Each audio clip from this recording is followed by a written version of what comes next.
वहीं हरियाणा का मजदूर लगभग 12 साढ़े 12 हजार रुपए को तनख्वाह और दिल्ली के मजदूर को 18,456।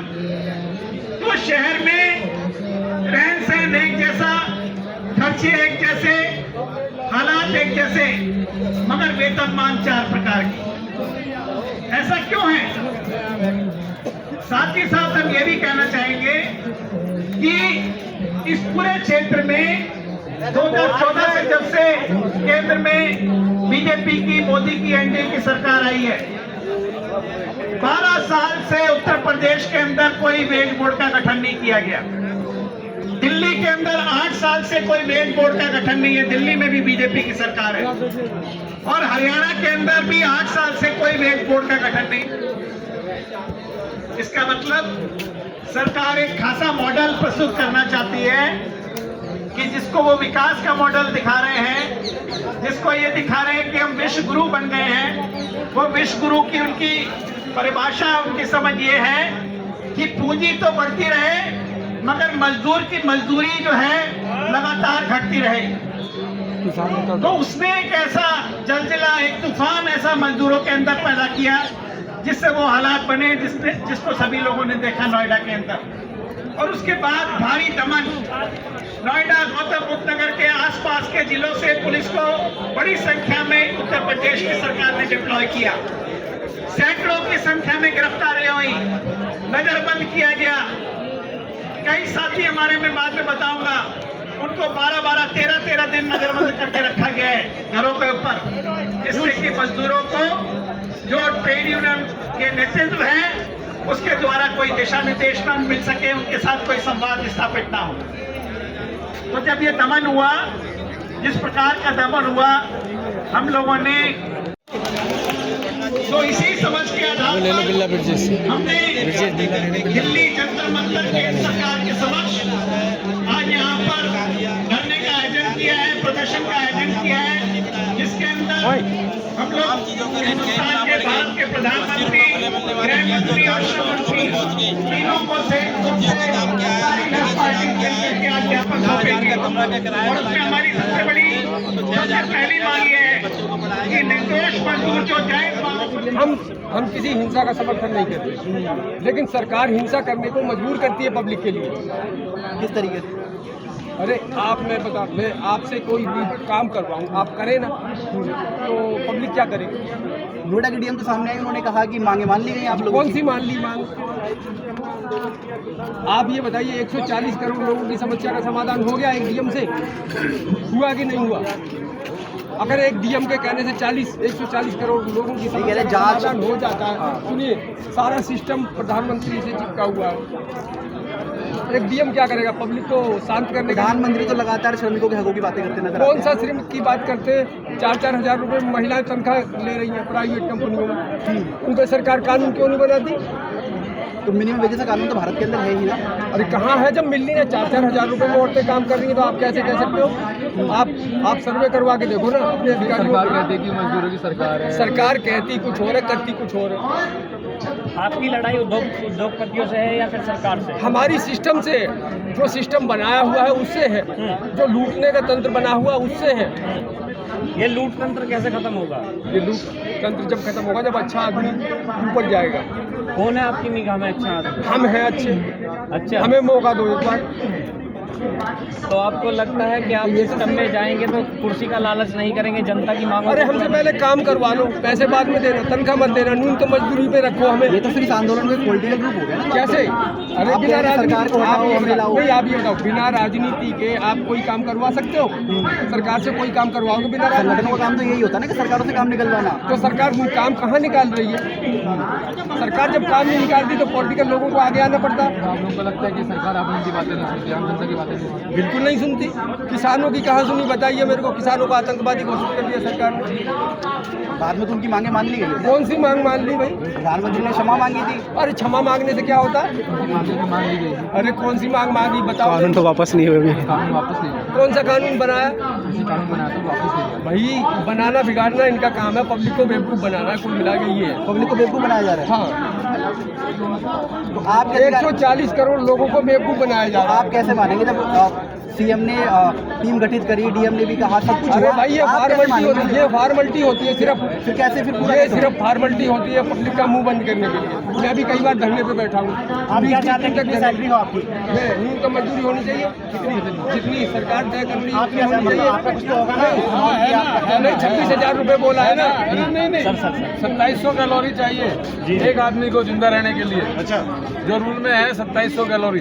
2700 कैलोरी कैलकुलेट करने के बाद उसके बाद सुप्रीम कोर्ट का रूल है, उसका 25% उन्हें प्लस करना पड़ेगा। उसके बाद 21 और 22 में हमने मिनिमम वेजेस को कैलकुलेट किया था। उस समय 21-22 में 26,000 थी। अगर आज उससे फार्मूले से उसको कैलकुलेट करेंगे तो 30,000 से ऊपर होगी। हमें वो चाहिए सर, हमें खैरात नहीं चाहिए, हमें अपनी मजदूरी का पूरा दाम चाहिए सर आपकी हमें सारी जिंदगी ठेकेदारी में करना हमें मंजूर नहीं है। अगर पर डे की बात करें तो कितनी मांगे हैं आपकी? 1000, 2000, 1500 कितने? कैलकुलेशन बता दी ना हमने, उसको कर लो, 26 दिन से डिवाइड कर लो उसके पर डे। आप कर लीजिए ना, इतना तो मैथमेटिक्स आप लोगों को भी मालूम है, सरकार को भी मालूम है और ये सरकार जानती है। हरियाणा के अंदर मिनिमम वेज एडवाइजरी कमेटी ने 30,000 डिसाइड किया था। मालिक, मजदूर और जो है ट्रेड यूनियन, इनकी जो सहमति बनी 23,500 पे बनी। 23,500 पे सहमति बनने के बाद उसके बाद इन्होंने हरियाणा गवर्नमेंट ने 15,200 रुपये डिक्लेयर किए। क्यों? जब त्रिपक्षीय सहमति 23,000 पे बन गई तो फिर एक centre of Indian trade union CITU को मीटिंग में बुलाया नहीं, इंटक को मीटिंग में बुलाया नहीं, 3 ट्रेड यूनियनों को बुला के ऑनलाइन मीटिंग का उनसे कहा ऑनलाइन जुड़ना। 23,000 की जो सहमति थी उसको 15,200 पे लिया। सर सैलरी के अलावा और भी कुछ मांगे हैं आप? है ना, है, हमें जीने का अधिकार चाहिए, हमें सम्मान चाहिए, हमें जो भी रूल में है, जो लॉज में है, वो हमें पूरे इम्प्लीमेंटेशन चाहिए। सम्मान किस टाइप की आप मांग कर रहे हैं? सम्मान ये है कि हमें टाइम पे वेतन मिल जाए, हमें टाइम पे जो है ना हमारी छुट्टियां मिल जाए, टाइम पे हमें ओवर टाइम का डबल रेट मिल जाए, टाइम पे हमें मेडिकल फैसिलिटी मिल जाए। हमें जीने का अधिकार तो दोगे या नहीं दोगे? अगर शिक्षा, स्वास्थ्य और ये चीजें तो मूल चीजें हैं ना, ये देंगे या नहीं देंगे? इनके बच्चे ये तो 5 स्टार होटलों में पार्टी करते हैं तो एंजॉय कहते हैं, हमारा मजदूर पी ले तो वो शराबी हो जाता है ना। वहाँ पे पुलिस जो है नोएडा के अंदर लाठी और जो है मतलब आंसू गैस के गोले छोड़ती है। और अगर वहाँ पे अवैध घुसपैठी है, 3 दिन 9 तारीख को आंदोलन हुआ उत्तर प्रदेश के अंदर शुरू, 12 तारीख तक कोई घटना नहीं हुई। पूछिए प्रशासन से, 12 तारीख तक किससे बात की यहाँ के प्रशासन, किससे नेगोशिएट किया? कि सारे ट्रेड यूनियन लीडरशिप को इन्होंने हाउस अरेस्ट कर दिया, सबको इन्होंने घरों में बंद कर दिया। 12-12 दिन में इन्होंने वहाँ से मजदूरों को छोड़ा है, घर में से निकलने दिया। क्या कहते हैं, मजदूरों के साथ नाइंसाफी हो रही है क्या? आप क्या सोचते हैं? 12 दिन अगर मजदूर को अंदर कर दिया जाएगा, आप क्या ये इंसाफ है या नाइंसाफी है? आप बता दीजिए सर। अगर मान लीजिए आप ऐसे सवाल ना करें, आप हमारे सवाल आप सवाल करके हमारे जवाब सुने। आपका काम है हमारे जवाब को सही जगह तक पहुँचाना। आपको सरकार का पक्ष नहीं रखना है, आपको मजदूर का पक्ष रखना है। सरकार अगर सबका साथ, सबका विकास, सबका विश्वास ये कह के अगर लोगों को बेवकूफ बनाना चाहती है तो सबके साथ सबके विकास में मजदूर नहीं आता। ये उत्तर प्रदेश, राजस्थान में 7400 रुपये मिनिमम वेज कमा, आप बताइए मुझे। तो राजस्थान में 74, दिल्ली में, गुड़गांव में, गाजियाबाद में, नोएडा में महंगाई एक समान है, वेतन एक समान क्यों नहीं हो सकता? किया जाए उसको नतमस्त करो और काम करो, अधिकार की बात नहीं करो। इंटरनेशनल लेबर स्टैंडर्ड्स के खिलाफ उसमें राय दी गई है। हिंदुस्तान के कॉन्स्टिट्यूशन के फंडामेंटल राइट प्रिंसिपल्स को कोट किया है, लेकिन सारे प्रावधान उसके खिलाफ दिए गए हैं। और उस ड्राफ्ट पॉलिसी में लिखा है कि चारों लेबर कोड लाना जरूरी है, मालिकों के हित को देखते हुए, ईज ऑफ डूइंग बिजनेस। इसलिए हिंदुस्तान को कॉर्पोरेट इंडिया बनाना चाहते हैं ये, हिंदुस्तान को मजदूर का, किसान का, आम जनमानस का देश नहीं रहने देना चाहते। और इसी को मद्देनजर रखते हुए ये सरकार लगातार अपने कामों को आगे बढ़ा रही है। हमें किसानों को समझाया, तुम्हारे हित में लाया हूं, और जब वो कानून वापस लेने पड़े मैं तुम्हें समझा नहीं पाया। मजदूरों को कह रहे हैं तुम्हारे हित में 4 लेबर कोड लेके आया हूं। मिस्टर नरेंद्र मोदी, आप अपनी स्टेट के अंदर देख लीजिए, जहां डबल इंजन की सरकार है योगी के साथ आपकी, वहां पर क्या नजारा है। आपके गुजरात में क्या नजारा है, बिहार में जहां आपकी सरकार है क्या नजारा है, हरियाणा के अंदर क्या नजारा है। आप क्या करना चाहते हैं? श्रमिकों को कुचलना चाहते हैं। इसलिए जितनी असमानता है लगातार बढ़ रही है और दुनिया के कॉरपोरेट्स और हिंदुस्तान के कॉरपोरेट्स के आगे नतमस्तक हो रही है ये सरकार। हिंदुस्तान के एमएसएमई को और खेती को पूरी तरह से बर्बाद करने के लिए ट्रंप के साथ ट्रेड डील की बातें की गई और वो ट्रेड डील हिंदुस्तान की खेती के लिए एक मृत्युदंड होगा, हमारे छोटे सेक्टर के लिए मृत्युदंड होगा, हमारी एक्सपोर्ट एक्टिविटी के लिए मृत्युदंड होगा। और आज क्या कह रहा है, आज के अखबारों में उनका हम कहना चाहते हैं मिस्टर मोदी की सरकार को, जनाब आपने अंग्रेजी भर्ती की, आपके पुरखों ने आज आप अमरीकी भर्ती करना चाहते हो, आप हिंदुस्तान की समृद्धि को, इसकी फ्रीडम को सब पे रख रहे हो। हमारे देश के लोगों ने जो बनाया है देश के कॉर्पोरेट्स के हवाले करना चाहते हो, भाई हम तो वो है, हम उत्तराधिकारी हैं उनके जिन्होंने अंग्रेजों के खिलाफ लड़ा, कुर्बानियों का रास्ता चुना, फांसियों के कत्थे चुने, काला पानी की सजाएं सही। तो इस देश के अंदर मार्क्स ने उस समय, यूनियन आंदोलन ने उस समय, किसान आंदोलन ने उस समय साम्राज्यवाद को दस्तारा और हिंदुस्तान की आजादी को लगते में सच्चाई में बदलने के लिए पूरे स्वतंत्रता आंदोलन की दिखाई और आज हिंदुस्तान की स्वतंत्रता को, उसकी संप्रभुता को खतरा है। हम ऐसा होने नहीं देंगे। इसलिए मैं आप साथियों को कहने के लिए आई हूँ कि 400 साढ़े 400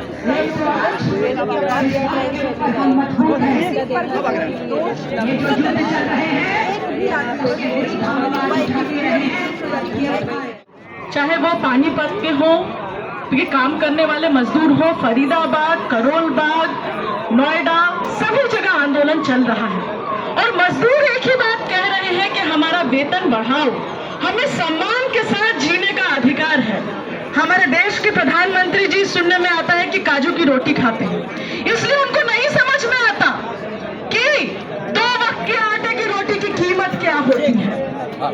हमारे देश के प्रधानमंत्री जी अडानी अंबानी की गाड़ी में घूमते हैं और खुद को मजदूर नंबर 1 कहते हैं। उनको ये बात हमारे मुल्क के मजदूरों ने बता दिया कि मजदूरों की ताकत क्या हो। हम लोगों ने देखा किस तरीके से जब मजदूर अपना अधिकार मांगने के लिए सड़क पर उतरे तो किसी को मास्टरमाइंड बना दिया गया, किसी को कहा गया कि आप पाकिस्तानी हैं, किसी को कहा गया कि आप अर्बन नक्सल हैं। तो पूरे देश भर में अगर आप अपना अधिकार मांगते हैं तो उनके लिए कुछ टर्म है, कुछ टर्म है जो आपके लिए आपके ऊपर गिराया जाएगा। आपको कहा जाएगा, आपको देशद्रोही कहा जाएगा, आपको पाकिस्तानी कहा जाएगा। ये सारे हमारे मजदूर साथी यूपी, बिहार, झारखंड, हरियाणा, दिल्ली के आसपास के इलाकों से रहने वाले मजदूर हैं। ये वही मजदूर साथी हैं जिनको जो कि 500-500 रुपए में 1-1 किलो गैस सिलेंडर भरवा करके किसी तरह एक टाइम खाना खा करके अपना गुजर बसर कर रहे हैं। ये वही मजदूर हैं जिनको आप 12-12 घंटे काम करवाते हैं 7-7 हजार 8-8 हजार रुपए के रेट पर। ये कौन सा न्याय है? हमारा देश, अगर आप पार्लियामेंट के अंदर, जिस पार्लियामेंट के अंदर बैठ करके आप मजदूर विरोधी फैसले ले रहे हैं, वो पार्लियामेंट हमारे देश के मजदूरों ने बनाया है। हमारे देश के मजदूरों ने इस देश के हर एक सड़क, इस देश की हर एक इमारत बनाई है। और मजदूर जब हड़ताल करने उतरता है, मजदूर जब अपना अधिकार मांगने उतरता है, मजदूर जब काम बंद करने उतरता है, तब इस सरकार का चक्का जाम होता है। और नोएडा, पानीपत, मानेसर के मजदूरों ने दिखा दिया कि मजदूर हड़ताल करने का मतलब क्या होता है। सच में बार बार बाबा साहेब अम्बेडकर को याद करने का मन कर रहा है। बाबा साहेब अम्बेडकर ने एक बात बोला था कि हड़ताल करना मजदूर के आजाद होने की निशानी है। अगर मजदूर आजाद नहीं है तो उसके पास हड़ताल करने का अधिकार नहीं होगा। और आज जब पार्लियामेंट के अंदर बैठ करके मालिकों के पक्ष में मजदूरों की गुलामी का दस्तावेज पास किया गया, आज जब मजदूरों को सदा की गुलामी के लिए पीछे ढकेलने की कोशिश कर रहे हैं, तब मजदूर उसका मुंह तोड़ जवाब दे रहा है। योगी जी के कानून है, जो लेबर लॉ है वो लागू होते हैं, और जो अनऑर्गेनाइज सेक्टर है उनको ये बढ़ावा दे रहे हैं। वो बढ़ावा भी इस किस्म का दे रहे हैं, उसमें ठेकेदारी पता कर रहे हैं। जो खुद इनके बनाए हुए कानून है उसको ये लागू नहीं कर पा रहे। आज मिनिमम वेज और वर्कर मांगता है, जीने के लिए मांगता है, किसान एमएसपी मांगता है, अपने जीने के लिए मांगता है, मिनिमम गारंटी प्राइस मांगता है। और एक फूल धिक्कार है ऐसी सरकार पर जो आदमी को एमएसपी नहीं दे सकती, किसानों को और मजदूरों को उसका न्यूनतम वेतन नहीं दे सकती। ऐसी सरकार को सरकार बने रहने का कोई अधिकार नहीं है। जो इस देश के जो मजदूर और किसानों के वोट से सरकार को बना लेते हैं, लेकिन काम किनका करते हैं? कॉर्पोरेट घरानों का करते हैं। वो कॉर्पोरेट घराने इनको खरीद लेते हैं। आज हालत ये है कि आज इतने तमाम एमपी जो बैठे हुए हैं अपोजिशन पार्टी के अलावा, जो मैं समझता हूँ रूलिंग पार्टी में, और वो अपोजिशन पार्टी में जिम्मेदार है जो इनके साथ गलवैया करके सरकार चला रही है। चाहे वो जनता दल यूनाइटेड हो, चाहे वो चंद्रबाबू नायडू, उसके कई गुना % इन्होंने वोट काट के बाहर कर दिए। तो आप अंदाजा लगा सकते कि बंगाल में क्या होगा, आप अंदाजा लगा सकते कि तमिलनाडु में क्या होगा। जो बिहार में इन्होंने किया, डेमोक्रेसी का नंगा नाच के नाम पर इन्होंने वहां पर डेमोक्रेसी की हत्या की है, और इस तरीके की हत्या की है कि आने वाले समय में अपने आप को यहाँ पर सत्ता में बनाए रखना चाहते हैं। आज हमें जरूरत है सीखने की। आज नोएडा के उन मजदूरों से हमें सीखने की जरूरत है, मानेसर के उन मजदूरों से हमको सीखने की जरूरत है। आज हमें पानीपत के उन मजदूरों से सीखने की जरूरत है। आज हमें किसी की परवाह किए बिना आंदोलन के रास्ते में जाने की जरूरत है। कहते हैं डंडा पीर मुस्टंडों का, ये सरकार डंडे की भाषा समझती है, ये सरकार आंदोलन की भाषा समझती है, ये सरकार डिसिप्लिन की भाषा नहीं समझती। अगर डिसिप्लिन की भाषा समझी होती तो नोएडा के मजदूरों के साथ जो इन्होंने आज जिस तरीके का चार्टर ऑफ डिमांड के साथ जो उनका न्यूनतम वेतन पेश किया, ऐसा ना करते। एक दिन में 39 रुपया बढ़ा करके 32 रुपया बढ़ा करके आप क्या हासिल करवाना चाहते हो? अरे ऐसे नहीं करेंगे, हम देश से गरीबी हटाएंगे। लेकिन साथियों देखो इन्होंने गरीबी कैसे हटा दी। मजदूरों को उठाकर जेल में डाल दिया। जो हमारे कुछ आज मजदूर साथियों का पता भी नहीं है, उनके परिजन उनको ढूंढ रहे हैं। साथियों लड़ेंगे और जीतेंगे। ये लड़ाई अभी इन्होंने ठानी है, इसे हमें लड़ना है, क्योंकि लड़ाई हमेशा ही चलती है, चली आई है। इन्होंने आज, चलो पहले कहा जाता था मानिए महात्मा गांधी जी आंदोलन में रहते थे, लेकिन इनके जैसे गद्दार वो नहीं थे।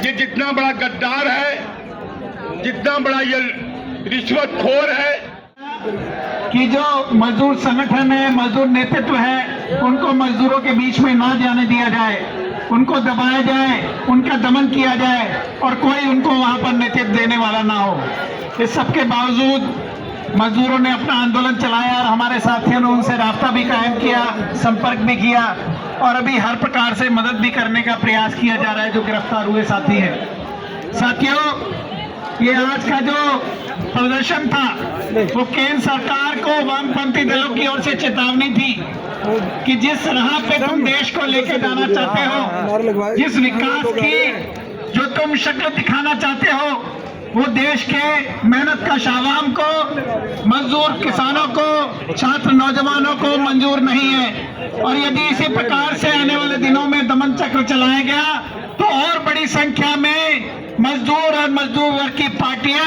सड़कों पर आएंगी। ये लॉ एंड ऑर्डर का प्रश्न तुमने बनाया है, मजदूर के लिए केवल श्रम